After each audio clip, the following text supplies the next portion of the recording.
Folks, are you ready for this? Are you sure you're ready? Because the Shalom piece is going to teach you how to peel a pumpkin. You're going to do this a lot this season. You're probably going to be making pumpkin pies and pumpkin soup and pumpkin seeds and all these pumpkin products that'll be coming out of your kitchen. So I figured I should talk about peeling a pumpkin, and we're going to use it later for our dish. We're going to make a pumpkin chicken. In fact, let's see. How about I got some pineapple in the freezer. I'll do some pineapple pumpkin. I'll just keep developing as we go. In fact, I think it's going to be a pineapple pumpkin chicken. Anyway, here's your pumpkin. We're going to have to get these peels off of here. Ooh, this is a tough one. First thing you want to do is open it about halfway. Cut it next to the stem. You don't want to cut through that stem. You'll never make it. So get next to the stem. You're going to do that on all sides. Let me get my 10. This is my 10-inch chef knife. Just seems to work a lot better. Okay. You guys starting to understand the kind of guy I am at this point. All right, here we go. We're just going to get these pieces off of here. We're going to cut this stem off. Okay. Getting rid of some of this stuff. My handy little trash can there. And we're going to get the seeds out, just like you normally would, right?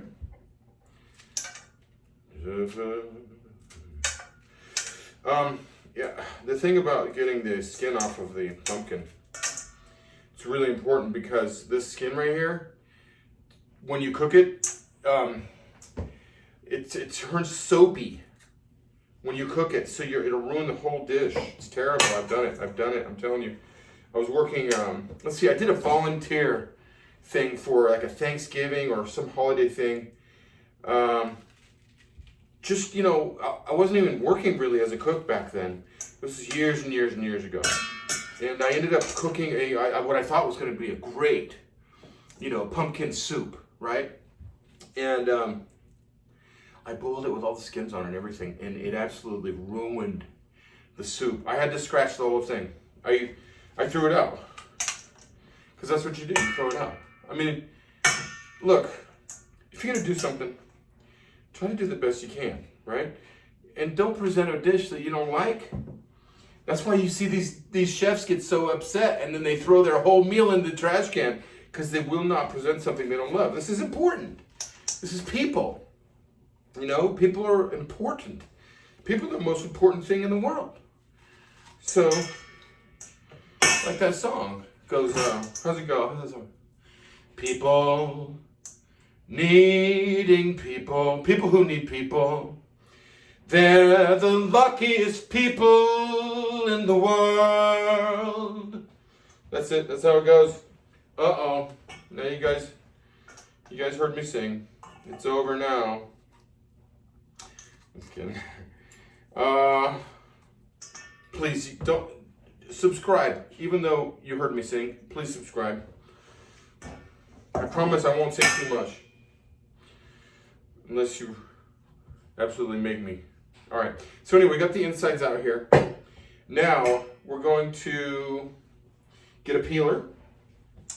And where's my peeler at? Oh, there we go. All right, so we got a peeler here. This is where we get the skins off this sucker. Okay. You want to use one of these Y ones. You see this one kind of looks like a Y or a U shape? It's going to take these skins and take them right off nicely. Okay? So, once you get this part down, you can understand what I'm doing. This is important to get the skins off of here. Again, remember, you'll absolutely ruin your soup or your whatever you're doing.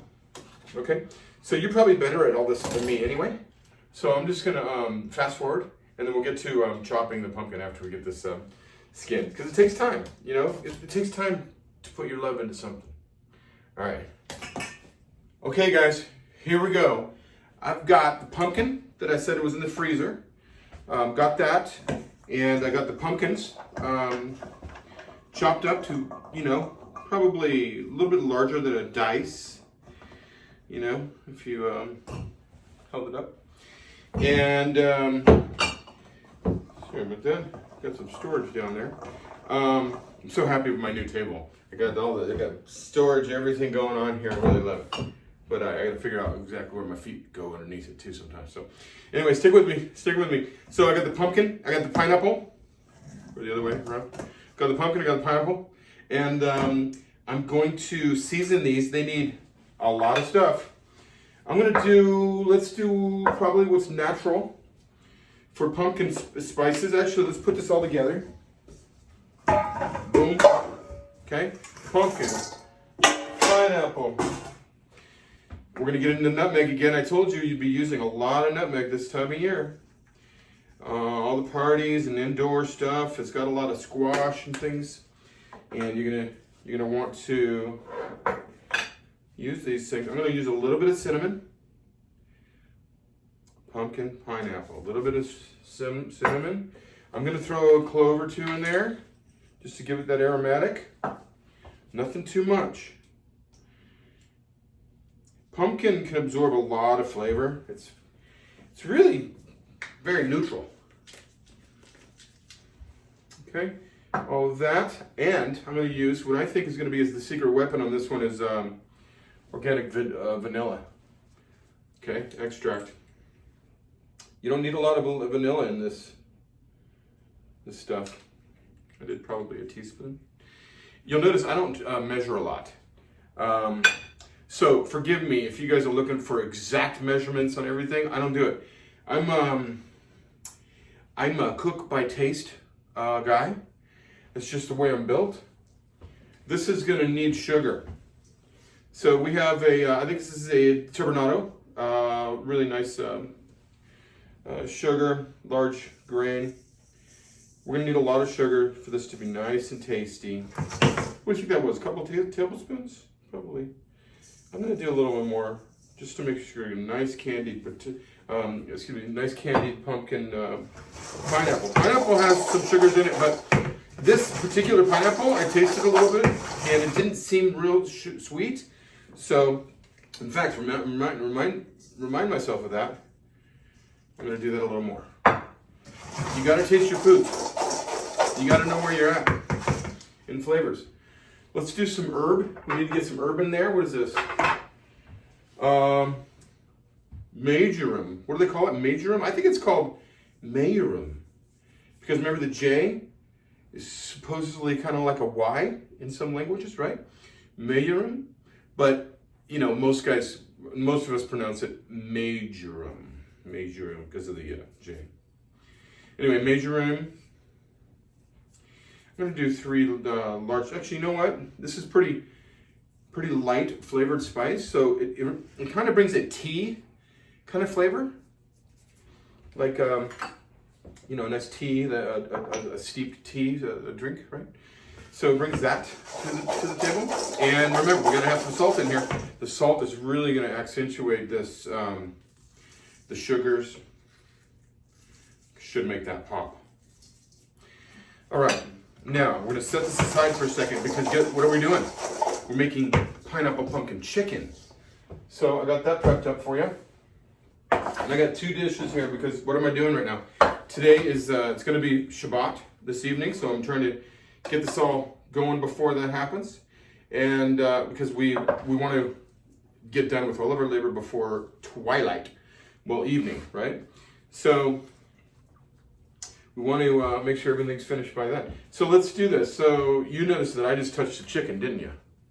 And now you're worried probably what I'm going to do with my hands. Am I going to start touching everything? Well, guess what? I'm not as dumb as I look. Wait, let's do this side. No, I'm going to do this side. I'm not as dumb as I look. Bam!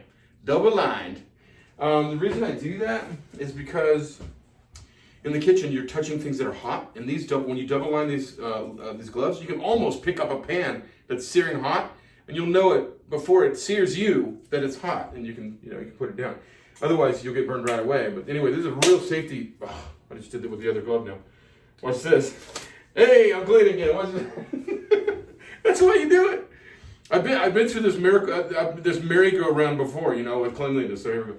All right, I gotta season this chicken also. It's not on its own, and because it's out here and it is its own material, it's its own flavors, we want to make sure that what are we gonna do with it? We're gonna make sure that it does marry a little bit with the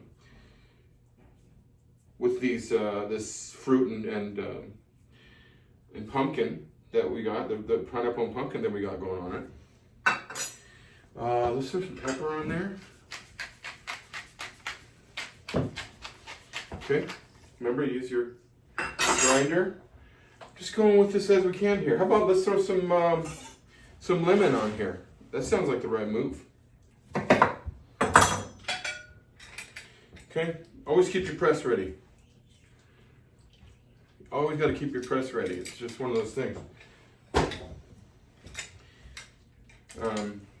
Just keeps you from having to, you know, separate seeds and all kinds of stuff out of your food. Seeds and peels are the things that, for the most part, will can ruin a dish. All right, so we got this. We got the chicken ready there. Just a little salt and pepper. It's easy peasy, right? The marjoram on it to make sure it kind of marries with the pumpkin. I'm gonna do a little parsley, just because I want to have some more herb flavor. Okay. And we're gonna go for it. So, in fact, let me taste one of these. I can do that, so I'm a chef. Oh. What? Oh my gosh, this is gonna be perfect. All right, I'm just gonna dump some in here. Dump some in here. And why am I making such a big batch? Well, it's just me.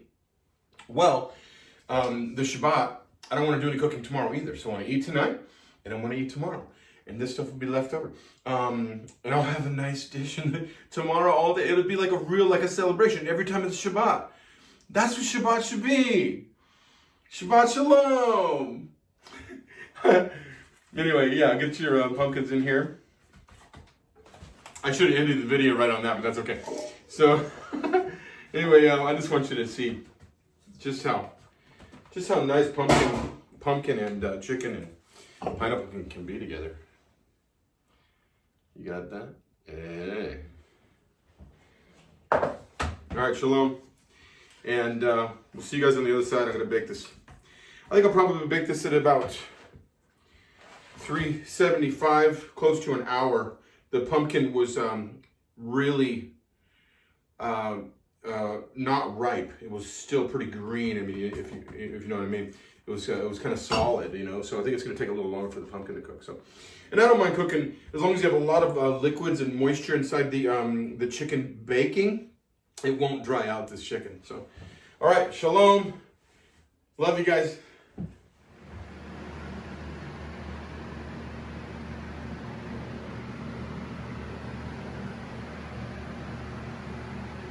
Okay, folks, I got the pineapple pumpkin chicken out of the oven, and this is what it looks like here in the pan.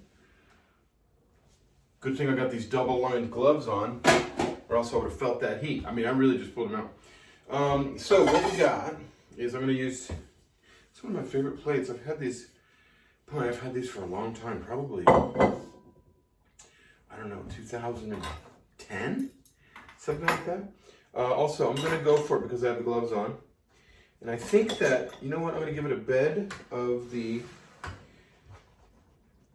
pumpkin and pineapple, right? Nice bed of pumpkin pineapple. You know, I found out that people eat a lot more if you make it look good.